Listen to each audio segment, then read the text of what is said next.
Segundo livro dos Reis capítulo 23. Josias renova a aliança com o Senhor. Depois disso, o rei convocou todas as autoridades de Judá e de Jerusalém. Em seguida o rei subiu ao templo do Senhor acompanhado por todos os homens de Judá, todo o povo de Jerusalém, os sacerdotes e os profetas, todo o povo, dos mais simples aos mais importantes. Para todos o rei leu em alta voz todas as palavras do livro da aliança que havia sido encontrado no templo do Senhor. O rei colocou-se junto à coluna real e, na presença do Senhor, fez uma aliança, comprometendo-se a seguir o Senhor e a obedecer de todo o coração e de toda a alma aos seus mandamentos, aos seus preceitos e aos seus decretos, confirmando assim as palavras da aliança escritas naquele livro. Então todo o povo se comprometeu com a aliança. O rei deu ordens ao sumo sacerdote Uquias, aos sacerdotes auxiliares e aos guardas das portas que retirassem do templo do Senhor todos os utensílios feitos para Baal e Azerá e para todos os exércitos celestes. Ele os queimou fora de Jerusalém, nos campos do vale de Cedron e levou as cinzas para Betel. E eliminou os sacerdotes pagãos nomeados pelos reis de Judá para queimarem incenso nos altares idólatras das cidades de Judá e dos arredores de Jerusalém, aqueles que queimavam incenso a Baal, ao sol e à lua, às constelações e a todos os exércitos celestes. Também mandou levar o poste sagrado do templo do Senhor para o vale de Cedron, fora de Jerusalém, para ser queimado e reduzido a cinzas, que foram espalhadas sobre os túmulos de um cemitério público. Também derrubou as acomodações dos prostitutos cultuais, que ficavam no templo do Senhor, onde as mulheres teciam para Azerá. Josias trouxe todos os sacerdotes das cidades de Judá e, desde Geba até Berseba, profanou os altares onde os sacerdotes haviam queimado incenso. Derrubou os altares idólatras junto às portas, inclusive o altar da entrada da porta de Josué, o governador da cidade, que fica à esquerda da porta da cidade. Embora os sacerdotes dos altares não servissem no altar do Senhor em Jerusalém, comiam pães sem fermento junto com os sacerdotes, seus colegas. Também profanou Tofete, que ficava no vale de Ben-Hinom, de modo que ninguém mais pudesse usá-lo para sacrificar seu filho ou sua filha a Moloque. Acabou com os cavalos, que os reis de Judá tinham consagrado ao sol, e que ficavam na entrada do templo do Senhor, perto da sala de um oficial chamado Natameleque. Também queimou as carruagens consagradas ao sol. Derrubou os altares que os seus antecessores haviam erguido no terraço, em cima do quarto superior de Acais, e os altares que Manassés havia construído nos dois pátios do templo do Senhor. Retirou-os dali, despedaçou-os e atirou o entulho no vale de Cedron. O rei também profanou os altares que ficavam a leste de Jerusalém, ao sul do Monte da Destruição, os quais Salomão, rei de Israel, havia construído para Astarote, a detestável deusa dos Sidonios, para Camus, o detestável deus de Moabe, e para Moloque, o detestável deus do povo de Amon. Josias despedaçou as colunas sagradas, derrubou os postes sagrados e cobriu os locais com ossos humanos.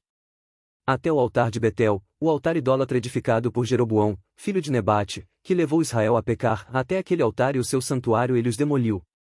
Queimou o santuário e o reduziu a pó, queimando também o poste sagrado. Quando Josias olhou em volta e viu os túmulos que havia na encosta da colina, mandou retirar os ossos dos túmulos e queimá-los no altar a fim de contaminá-lo, conforme a palavra do Senhor proclamada pelo homem de Deus que predisse essas coisas. O rei perguntou: que monumento é este que estou vendo? Os homens da cidade disseram: é o túmulo do homem de Deus que veio de Judá e proclamou estas coisas que tu fizeste ao altar de Betel. Então ele disse: deixem-no em paz. Ninguém toque nos seus ossos. Assim pouparam seus ossos bem como os do profeta que tinha vindo de Samaria. Como havia feito em Betel, Josias tirou e profanou todos os santuários idólatras que os reis de Israel haviam construído nas cidades de Samaria e que provocaram a ira do Senhor. Josias também mandou sacrificar todos os sacerdotes daqueles altares idólatras e queimou ossos humanos sobre os altares. Depois voltou a Jerusalém. Então o rei deu a seguinte ordem a todo o povo: celebrem a Páscoa ao Senhor, o seu Deus, conforme está escrito neste livro da aliança. Nem nos dias dos juízes que lideraram Israel, nem durante todos os dias dos reis de Israel e dos reis de Judá, foi celebrada uma Páscoa como esta. Mas, no 18º ano do reinado de Josias, esta Páscoa foi celebrada ao Senhor em Jerusalém. Além disso, Josias eliminou os médios, os que consultavam espíritos, os ídolos da família, os outros ídolos e todas as outras coisas repugnantes que havia em Judá e em Jerusalém. Ele fez isso para cumprir as exigências da lei escritas no livro que o sacerdote Uquias havia descoberto no templo do Senhor. Nem antes nem depois de Josias houve um rei como ele, que se voltasse para o Senhor de todo o coração, de toda a alma e de todas as suas forças, de acordo com toda a lei de Moisés. Entretanto, o Senhor manteve o furor de sua grande ira, que se acendeu contra Judá por causa de tudo o que Manassés fizera para provocar a sua ira. Por isso o Senhor disse: Também retirarei Judá da minha presença, tal como retirei Israel, e rejeitarei Jerusalém, a cidade que escolhi, e este templo, do qual eu disse: Ali porei o meu nome. Os demais acontecimentos do reinado de Josias e todas as suas realizações estão escritos no livro dos registros históricos dos reis de Judá. Durante o seu reinado, o faraó Neco, rei do Egito, avançou até o rio Eufrates ao encontro do rei da Assíria. O rei Josias marchou para combatê-lo, mas o faraó Neco enfrentou e o matou em Megido. Os oficiais de Josias levaram o seu corpo de Megido para Jerusalém e o sepultaram em seu próprio túmulo. O povo tomou Jeoacás, filho de Josias, ungiu-o e o proclamou rei no lugar de seu pai. Jeoacás é rei de Judá. Jeoacás tinha 23 anos de idade quando começou a reinar e reinou 3 meses em Jerusalém. O nome de sua mãe era Mutal, filha de Jeremias, ela era de Libna. Ele fez o que o Senhor reprova, tal como os seus antepassados. O faraó Neco prendeu em Ribla, na terra de Amate, de modo que não mais reinou em Jerusalém. O faraó também impôs a Judá um tributo de 3,5 toneladas de prata e 35 quilos de ouro. Colocou Eliaquim, filho de Josias, como rei no lugar do seu pai, Josias, e mudou o nome de Eliaquim para Joaquim. Mas levou Jeoacás consigo para o Egito, onde ele morreu. Joaquim pagou ao faraó Neco a prata e o ouro. Mas, para cumprir as exigências do faraó, Joaquim impôs tributos ao povo, cobrando a prata e o ouro de cada um conforme suas posses. Joaquim é rei de Judá. Joaquim tinha 25 anos de idade quando começou a reinar e reinou 11 anos em Jerusalém. O nome de sua mãe era Zebida, filha de Pedaías, ela era de Ruma. Ele fez o que o Senhor reprova, tal como os seus antepassados. Segundo livro dos Reis capítulo 24. Durante o reinado de Joaquim, Nabucodonosor, rei da Babilônia, invadiu o país, e Joaquim tornou-se seu vassalo por 3 anos. Então ele voltou atrás e rebelou-se contra Nabucodonosor. O Senhor enviou contra ele tropas babilônicas, aramaicas, moabitas e amonitas para destruir Judá, de acordo com a palavra do Senhor proclamada por seus servos, os profetas. Isso aconteceu a Judá conforme a ordem do Senhor, a fim de removê-los da sua presença, por causa de todos os pecados que Manassés cometeu. Inclusive o derramamento de sangue inocente. Pois ele havia enchido Jerusalém de sangue inocente, e o Senhor não o quis perdoar. Os demais acontecimentos do reinado de Joaquim e todas as suas realizações estão escritos no livro dos registros históricos dos reis de Judá.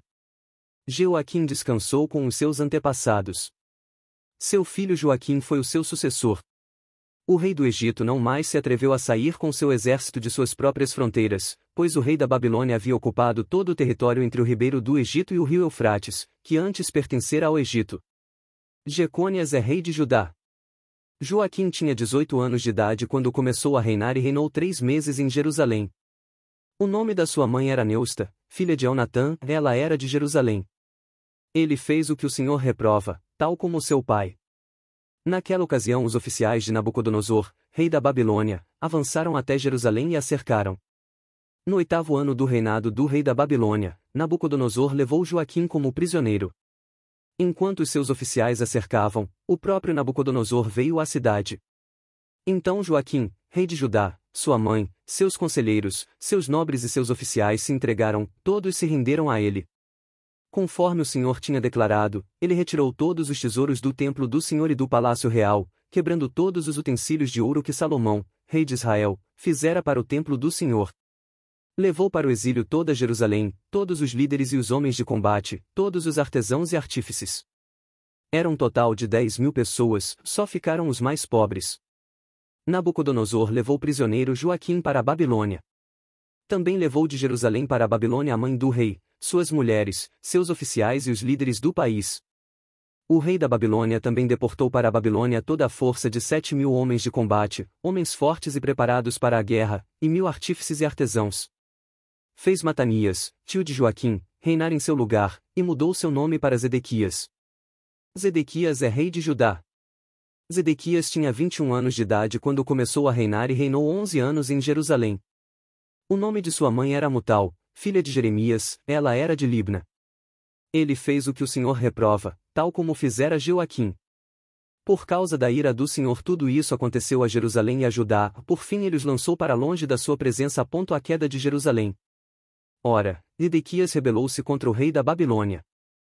Segundo livro dos Reis capítulo 25. A queda de Jerusalém. Então, no 9º ano do reinado de Zedequias, no 10º dia do 10º mês, Nabucodonosor, rei da Babilônia, marchou contra Jerusalém com todo o seu exército. Ele acampou em frente da cidade e construiu rampas de ataque ao redor dela. A cidade foi mantida sob cerco até o 11º ano do reinado de Zedequias. No 9º dia do 4º mês, a fome na cidade havia se tornado tão rigorosa que não havia nada para o povo comer. Então o muro da cidade foi rompido, e todos os soldados fugiram de noite pela porta entre os dois muros próximos ao jardim do rei, embora os babilônios estivessem em torno da cidade.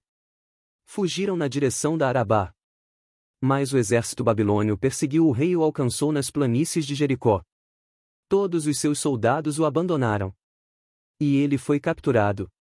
Foi levado ao rei da Babilônia, em Ribla, onde pronunciaram a sentença contra ele. Executaram os filhos de Zedequias na sua frente, furaram os seus olhos, prenderam-no com algemas de bronze e o levaram para a Babilônia. No 7º dia do 5º mês do 19º ano do reinado de Nabucodonosor, rei da Babilônia, Nebuzaradã, comandante da guarda imperial, conselheiro do rei da Babilônia, foi a Jerusalém. Incendiou o templo do Senhor, o palácio real, todas as casas de Jerusalém e todos os edifícios importantes. Todo o exército babilônio que acompanhava Nebuzaradã derrubou os muros de Jerusalém. E ele levou para o exílio o povo que sobrou na cidade, os que passaram para o lado do rei da Babilônia e o restante da população. Mas o comandante deixou para trás alguns dos mais pobres do país, para trabalharem nas vinhas e nos campos. Os babilônios destruíram as colunas de bronze, os suportes e o tanque de bronze que estavam no templo do Senhor e levaram o bronze para a Babilônia. Também levaram as panelas, as pás, os cortadores de pavio, as vasilhas e todos os utensílios de bronze utilizados no serviço do templo. O comandante da guarda imperial levou os incensários e as bacias de aspersão, tudo o que era feito de ouro puro ou de prata. As duas colunas, o tanque e os suportes, que Salomão fizera para o templo do Senhor, eram mais do que podia ser pesado. Cada coluna tinha 8 metros e 10 centímetros de altura. O capitel de bronze no alto de cada coluna tinha 1 metro e 35 centímetros de altura e era decorado com uma fileira de romãs de bronze ao redor. O comandante da guarda levou como prisioneiros o sumo sacerdote Seraías, Sofonias, o segundo sacerdote, e os 3 guardas da porta. Dos que ainda estavam na cidade, ele levou o oficial responsável pelos homens de combate e 5 conselheiros reais. Também levou o secretário, principal líder responsável pelo alistamento militar no país, e 60 homens do povo. O comandante Nebuzaradã levou todos ao rei da Babilônia, em Ribla. Lá, em Ribla, na terra de Amate, o rei mandou executá-los. Assim Judá foi para o exílio, para longe da sua terra. Nabucodonosor, rei da Babilônia, nomeou Gedalias, filho de Aicom e neto de Safã, como governador do povo que havia sido deixado em Judá. Quando Ismael, filho de Netanias, Joanã, filho de Cariá, Seraías, filho do netofatita Tanumete, e Jazanias, filho de um Maacatita, todos os líderes do exército, souberam que o rei da Babilônia havia nomeado Gedalias como governador, eles e os seus soldados foram falar com Gedalias em Mispá. Gedalias fez um juramento a esses líderes e a seus soldados, dizendo: não tenham medo dos oficiais babilônios. Estabeleçam-se nesta terra e sirvam o rei da Babilônia, e tudo lhes irá bem. Mas, no 7º mês, Ismael, filho de Netanias e neto de Elisama, que tinha sangue real, foi com 10 homens e assassinou Gedalias e os judeus e os babilônios que estavam com ele em Mispá. Então todo o povo, desde as crianças até os velhos, inclusive os líderes do exército, fugiram para o Egito, com medo dos babilônios. Jecônias é libertado. No 37º ano do exílio de Joaquim, rei de Judá, no ano em que Evil-Merodach se tornou rei da Babilônia, ele tirou Joaquim da prisão, no 27º dia do 12º mês. Ele o tratou com bondade e deu-lhe o lugar mais honrado entre os outros reis que estavam com ele na Babilônia. Assim, Joaquim deixou suas vestes de prisão e pelo resto de sua vida comeu à mesa do rei. E diariamente, enquanto viveu, Joaquim recebeu uma pensão do rei. Você está gostando desse conteúdo? A Bíblia possui muitas histórias fantásticas e curiosas. Se inscreva no canal e ative o sino das notificações para ser o primeiro a receber novos vídeos. Deus continue abençoando você e sua família em nome de Jesus.